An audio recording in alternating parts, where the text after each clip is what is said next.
নমস্কার বন্ধুরা, আজকে 26শে অগস্ট সোমবার। আজকে একটা ভিডিও আমি সকালে পোস্ট করেছি। আজকে আবার আরেকটা ভিডিও করতে খুব মন চাইলো, কারণ মনটা বড় অস্থির হয়েছিল। আজকে সকাল থেকে কিছু ডেভেলপমেন্ট হচ্ছে, সেই ডেভেলপমেন্টগুলো নিয়ে আর আগামীকাল হওয়া একটা বিরাট র্যালির ব্যাপারে দু চারটে কথা না বললেই নয়। এরকম একটা সিচুয়েশন হলো, যার জন্য আমি আমার মনের কথাটা আপনাদের সঙ্গে শেয়ার করতে চাইলাম। যারা আমার নিয়মিত কথা শোনেন বা আমার সঙ্গে গল্প করেন, আলোচনা করেন, তাদের কাছে এই কথাগুলো বলা খুব দরকার। একটা ভিডিও ভাইরাল হয়েছে। এই ভাইরাল ভিডিওর সত্যতা যাচাই করার ক্ষমতা আমার নেই, অন্তত আমি তো সেরকম মানুষ নই। মানে আমার কাছে তো সেই যন্ত্রপাতি, আধুনিক টেকনোলজি, যেটা কিছুদিন আগে আমাদের মাননীয় মুখ্যমন্ত্রী বলেছেন যে অনেক কিছু ভিডিও এআই মারফত বানানো হচ্ছে, আর্টিফিশিয়াল ইন্টেলিজেন্স মারফত। তো গোটা জিনিসটাকে তো অস্বীকার করা যায় না, এআই মারফত বানানো হতেই পারে। কিন্তু আপাত দৃষ্টিতে ভিডিওটা দেখে যেটা মনে হয় যে ভিডিওটা তোলা হয়েছে কারো একটা গোপন মোবাইলটা লুকিয়ে লুকিয়ে তুলেছে, যার জন্য খুব বেশি জায়গা দেখা যাচ্ছে না, একটা ছোট্ট জায়গার মধ্যে দেখা যাচ্ছে। এবং সেটা তোলার সময় এবং অকুস্থল হচ্ছে সেই সেমিনার রুম, যে সেমিনার রুমে আমাদের নির্ভয়া বা তিলোত্তমার ক্ষতবিক্ষত দেহ উদ্ধার হয়েছিল, এবং তার খুবই কাছের একটা ঘটনা সেই ভিডিওটাতে তুলে ধরা হয়েছে। আমরা ভিডিওটাতে কি দেখছি? আমরা ভিডিওটাতে দেখছি বহু মানুষ, মানে প্রায় জনা 30-40 লোক সেখানে হাঁটাচলা করছে, ঘোরাঘুরি করছে, এদিক ওদিক যাচ্ছে। বেশিরভাগ লোকজনই ভীত সন্ত্রস্ত এবং কিছুটা পাজল টাইপের মনে হচ্ছে, যে কি করবে বুঝে উঠতে পারছে না। তার মধ্যে মাননীয় প্রাক্তন অধ্যক্ষ, যিনি নিয়মিত এখন সিবিআইতে জেরার জন্য যাচ্ছেন, যার হয়তো পলিগ্রাফ টেস্ট হয়ে গেছে বা হবে এরকম প্ল্যানিং আছে, তিনি আছেন। তার সাথে একাধিক স্বাস্থ্য অধিকর্তা আছেন, একাধিক পুলিশ প্রশাসনের লোক আছেন। তার মধ্যে একজন আছেন যিনি ওসি, ওই আরজি করে পোস্টেড অফিসার ইনচার্জ, তিনিও আছেন। মাননীয় অধ্যক্ষের আইনজীবী পর্যন্ত আছেন, কিছু সিস্টার স্টাফ আছেন, কিছু ডাক্তার আছেন, জুনিয়র সিনিয়র মিলিয়ে একটা বাজারের মতো মনে হচ্ছে, যেন কেউ বাজার করতে গেছে। একটা উপাদেয় খাদ্য কোথাও বিক্রি হচ্ছে, লোকজন রবিবার বা কোনো একটা বিশেষ দিনের বাজারে সব লাইন দিয়ে বাজার দোকান করছে। আমি জানি না ভিডিওটার সত্যতা আছে কিনা, বা ভিডিওটা আদৌ ঠিক ভিডিও না এআই জেনারেটেড ভিডিও, বলতে পারি না। কিন্তু যদি এটা ঠিক ভিডিও হয়, তাহলে কিন্তু ব্যাপারটা অত্যন্ত অত্যন্ত সিরিয়াস জায়গায় চলে যায়। মানে এক তো 9 তারিখের পর আজকে হয়ে গেল প্রায় 26 তারিখ, মানে 18 দিন পরে এইটা প্রকাশ পাচ্ছে। এবং একটা জিনিস বোঝা যাচ্ছে যে ওই অকুস্থলে অনেক মানুষ ছিলেন। সবচেয়ে বড় কথা, ওখানে আরজি করে নন এমন অনেক মানুষ ছিলেন। ইভেন উকিল, একজন উকিলের কেন প্রয়োজন হবে ওখানে পৌঁছাতে, বা ওখানে একজন উকিলের যাওয়ার কি প্রয়োজন আছে? একটাই কারণ থাকতে পারে, এভিডেন্সকে ট্যাম্পার করা, আর তো কোনো কারণ নেই। বা কোনো বিশেষ মানুষকে বাঁচানো, কারণ যিনি চলে গেছেন তার তো আর উকিল হন, এবং তার দিকে কারো কোনো মাথা ব্যথাও নেই। অদ্ভুতভাবে সে একদিকে শুয়ে আছে। মানে কতটা মর্মান্তিক এবং নৃশংস হলে এই ঘটনাটা ঘটতে পারে। পুলিশ দাঁড়িয়ে আছে, পুলিশ প্রশাসন দাঁড়িয়ে আছে, তাদের কারো মনে হচ্ছে না ওই জায়গাটাকে আমরা ঘিরি, যাতে ওখানে মানুষের পায়ের ছাপ না পড়ে, যাতে বিভিন্ন লোকের পায়ের ছাপে বিভিন্ন জিনিসে যেন এভিডেন্সগুলো নষ্ট না হয়ে যায়। উল্টে তারা সেটাকে এনকারেজ করছে। আমরা না হয় ডাক্তারিতে ঢুকেছি, লোকজন বলে পয়সা টয়সা খাইয়ে, হ্যাঁ, এখন যারা ঢুকছে তারা নিতেও দুর্নীতি হচ্ছে, তারপর তাদেরকে পাস করানোর জন্য পয়সা দিতে হচ্ছে, তাদেরকে পোস্ট গ্র্যাজুয়েটের জন্য পয়সা দিতে হচ্ছে, তাদেরকে বদলির জন্য পয়সা দিতে হচ্ছে। সরকারি ডাক্তাররা বোধহয় ঘুষ দিয়ে তাদের জীবন চালাচ্ছে। কিন্তু এরা কাদের কাছ থেকে পড়াশোনা করেছে? এরাও কি ঘুষ দিয়ে পাস করেছে? নাহলে একটা বেসিক ক্রিমিনাল যে জায়গাটাতে একটা অফেন্স হয়েছে, সেই জায়গাটা ঘেরা, এবং সেই জায়গা যাতে এভিডেন্স ট্যাম্পার না হয়, সেই জিনিসটা কিন্তু তারা জানে না। আমি কিছু বুঝতে পারলাম না, বুঝলেন। আমার শুধু একটাই মনে হলো, ভগবান করুন, যদিও আমি খুব একটা ভগবানের বিশ্বাসী নই, ভগবান করুন এই যে ভিডিওটা আমরা দেখলাম এটা যেন ফেক ভিডিও বা এআই জেনারেটেড ভিডিও হয়। কারণ এটা যদি সত্যি হয়, এই একটা কারণে পুলিশ প্রশাসনের সর্বোচ্চ আধিকারিকের পদত্যাগ করা উচিত। তার সেই জায়গায় থাকার কোনো যোগ্যতা নেই, ঠিক যেমনভাবে এই অধ্যক্ষ সহ স্বাস্থ্য অধিকর্তার, সর্বোচ্চ যে স্বাস্থ্য অধিকর্তা, তার পদত্যাগ করা উচিত। কারণ এতগুলো স্বাস্থ্য অধিকর্তা ওখানে রয়েছেন, কারা এই স্টেপ নিচ্ছেন না।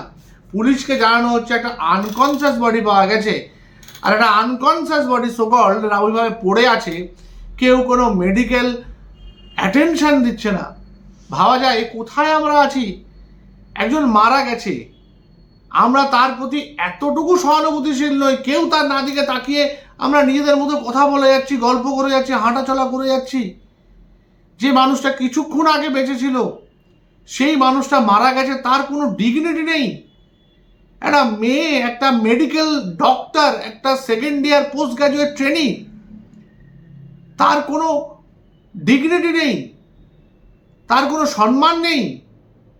তার উলঙ্গ শরীরটা ওখানে পড়ে আছে, আর সবাই নিজেদের মতো এদিক ওদিক ঘুরে বেড়াচ্ছে। ভাবতে শিওরে উঠছি, বিশ্বাস করুন, ভাবতে শিওরে উঠছি, যদি এই ভিডিও সত্যি হয়, এই ভিডিওর মধ্যে যারা আছে তাদের অধিকার নেই ডাক্তারি প্রফেশনে থাকার, বা যে সে নার্সিং স্টাফ হয় তার অধিকার নেই সে নার্সিং স্টাফের কাজ করার। কি করে আয়নার সামনে দাঁড়াবে এই মানুষগুলো? কিভাবে দাঁড়াবে? নিজেকে ওই জায়গায় কল্পনা করুন তো, একবার নিজেকে ভাবুন ওই জায়গায়। ভাবতে পারবেন? আমি ভাবতে পারবো না, আমি নিজেকে ওই জায়গায় ইমাজিন করতে পারবো না। এ তো একটা বডি পড়ে আছে, তাকে শিয়াল কুকুরে ছিঁড়ে খাওয়ার মতো অবস্থা। লোকজন ইতস্তত এদিক ওদিক ঘুরে বেড়াচ্ছে, এভিডেন্স ট্যাম্পার করে যাচ্ছে, আর যেখানে একটা মৃতদেহের কোনো ডিগনিটি নেই। ছি ছি ছি ছি ছি ছি। এটা একটা সভ্য সমাজ, একটা সভ্য সমাজ তৈরি হয়েছে হাসপাতালের মধ্যে। ভাবা যায়? এই পুলিশ প্রশাসন, এই তাদের দক্ষতা, এই তারা নেক্সট টু স্কটল্যান্ড ইয়ার্ড, এই আমাদের লুকিয়ে রাখার কিছু নেই, এই আমাদের লুকিয়ে রাখার কিছু নেই। অদ্ভুত অদ্ভুত অদ্ভুত, অসাধারণ। আমি জানি না এই মানুষগুলোর কোনো শাস্তি হবে কিনা, এদেরকে সাসপেন্ড করা হবে কিনা, এদেরকে মেডিকেল রেজিস্ট্রেশন এদের করা হবে কিনা, বা যারা পুলিশ প্রশাসনে আছেন তাদেরকে অনির্দিষ্টকালের জন্য বহিষ্কার, সাসপেন্ড কিছু করা হবে কিনা আমি জানি না। কিন্তু না করা হলে এটা একটা মানব সমাজের কলঙ্কতম একটা জিনিস হবে, যেখানে মৃতদেহের কোনো ডিগনিটি নেই, মৃতদেহের বেসিক যে এনকোয়ারি এবং যে এনকোয়ারি রুলস সেগুলো সেখানে ফলো হচ্ছে না। দ্বিতীয় যে পয়েন্টটা বলবো, কালকে একটা বিরাট বড় মিছিল নবান্নের দিকে যাবে। কেন নবান্নের দিকে যাওয়া হচ্ছে? নবান্নে না গিয়ে অন্য কোথাও গেলে কি সুবিধে কি অসুবিধে হতো? সিবিআই দপ্তরে কেন যাওয়া হবে না? আরজিকর মেডিকেল কলেজে কেন যাওয়া হবে না? ভিক্টোরিয়া মেমোরিয়ালের দিকে কেন যাওয়া হবে না? ঢাকুরিয়া লেকের দিকে কেন যাওয়া হবে না? বলতে পারি না, এর উত্তর আমার কাছে নেই। মানুষ নবান্নে যেতে চাইছে, মানুষ সেখানে গিয়ে তাদের ক্ষোভ প্রকাশ করতে চাইছে। পুলিশ প্রশাসন, আমি যেটুকু দেখছি, যথেষ্ট তৎপর, ব্যাপারটাতে যথেষ্ট সিরিয়াসলি তারা নিয়েছেন। আমার দুপক্ষর কাছেই করজোড়ে মিনতি, এই মিছিলে অনেক অনেক মানুষ থাকবে, এই মিছিলে অনেক মানুষ থাকবে যারা শান্তিপ্রিয়ভাবে মিছিলটা করতে চায়। এই মিছিলে এমন অনেক মানুষ থাকবে যারা শান্তিটাকে নষ্ট করতে চায়, শান্তিতে জল ঢালতে চায় এবং শান্তি প্রক্রিয়া ব্যাহত করতে চায়, মিছিলের যে পারপাস, যে উদ্দেশ্য, সেটাকে ব্যাহত করতে চায়।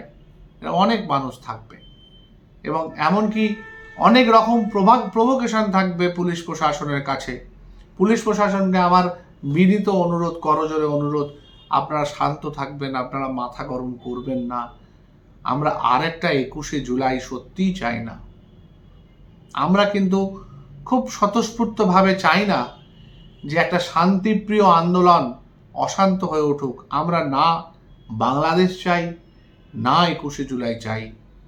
আমরা শুধু চাই একটা শান্তিপূর্ণ মিছিল শান্তিপূর্ণভাবে যাক, এবং যে মানুষটার জাস্টিস চেয়ে এই মিছিল, এই আন্দোলন, সেই মানুষটার জাস্টিসের কথা সর্বোচ্চ জায়গায় পৌঁছাক। অলরেডি পৌঁছেছে, অনেকটা পৌঁছেছে। আমরা অনেক পথ আরও পার হব। কতটা পথ পেরোলে তবে পথিক বলা যায়? আমরা একদম নিজেদের পথিক হওয়ার সর্বোচ্চ জায়গায় পৌঁছাবো। কিন্তু দয়া করে কোথাও কোনো অশান্তি, ভায়োলেন্সের দিকে যাবেন না। দুই পক্ষকেই বলছি, কোনো প্রভোকেশন তৈরি করবেন না। একটা শান্তিপূর্ণ জিনিসকে একটা অশান্ত রাজ্য, কারণ দেখুন, যতটাই অন্যায় হোক না কেন, যত জায়গায় অন্যায় হোক না কেন, দিনের শেষে আমরা পশ্চিমবঙ্গবাসী, দিনের শেষে আমরা কলকাতাবাসী। রাজ্য সরকার, প্রশাসন, কেন্দ্রীয় সরকারি, রাজ্য, যারই ভুল হোক না কেন, আমরা ওই একই ভুল করতে পারি না। কিন্তু এটা মাথায় রাখবেন, শান্তিপূর্ণভাবে মিছিলটা করার চেষ্টা করবেন, এবং মিছিলের মধ্যে থেকে মানুষজন ঢুকে অশান্তি তৈরি করবেন না। এবং পুলিশ প্রশাসনকেও আমার অনুরোধ, আপনারা কিন্তু আপনাদের ধৈর্যচ্যুতি ঘটাবেন না, যাতে বড় ঘটনা কিছু ঘটে যায়। আর আমরা থাকবো হাসপাতালে, কোনো এমার্জেন্সি হলে যেন সব সময় আপনারা আমাদের পাশে পান। ভালো থাকবেন। একটা শান্তিপূর্ণ মিছিল হোক, আর দোষীরা শাস্তি পাক, জাস্টিস আসুক। Justice delayed means justice denied যেন না হয়। নমস্কার।